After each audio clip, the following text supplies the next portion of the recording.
Interactive democracy is an umbrella term that encompasses a variety of approaches to make collective decision-making processes more engaging and responsive.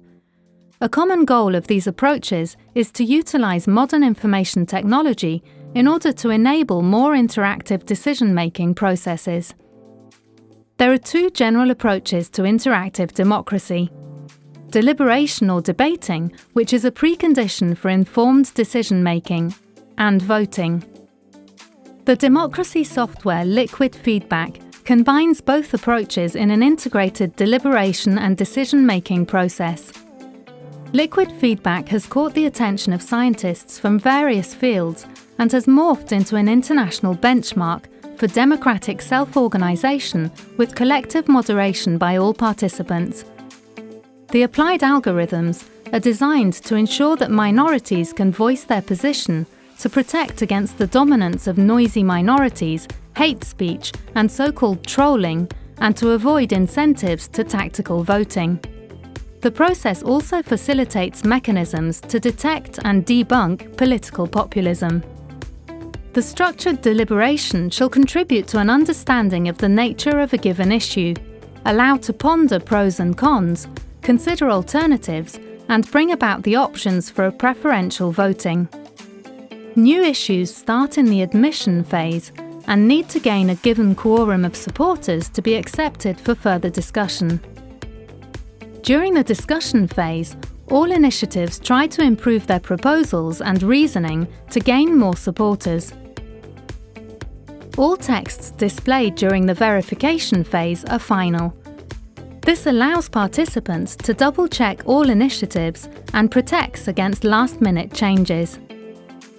During the voting phase, every participant may give a vote using a preferential voting system, allowing to express individual preferences between the initiatives, in addition to approving or disapproving the initiatives. Liquid Feedback also offers transitive proxy voting, sometimes referred to as liquid democracy. One participates in what one is interested in, but for all other areas, gives one's vote to somebody acting in one's interest. This introduces an element of dynamic division of labor into the decision-making processes of an organization. This allows to scale up a structured deliberation to a potentially unlimited number of participants. You have an idea and start an initiative explaining what you want and why. People like your idea and support your initiative.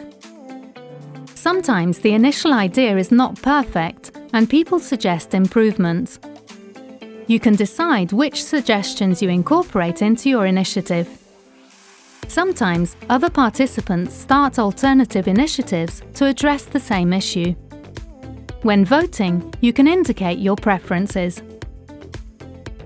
The success of an online participation system depends not only on the functionality of the software, but also on the overall participation process, including its proper embedding into administrative processes. The Association for Interactive Democracy suggests to use 5 simple questions as a starting point for successfully creating permanent participation infrastructure. Who may participate? What is the subject of participation? Which instruments are used? How are the instruments used? Why participate? A combination of cutting-edge democracy software and well-designed processes contributes to successful democratic self-organization as well as meaningful civic participation.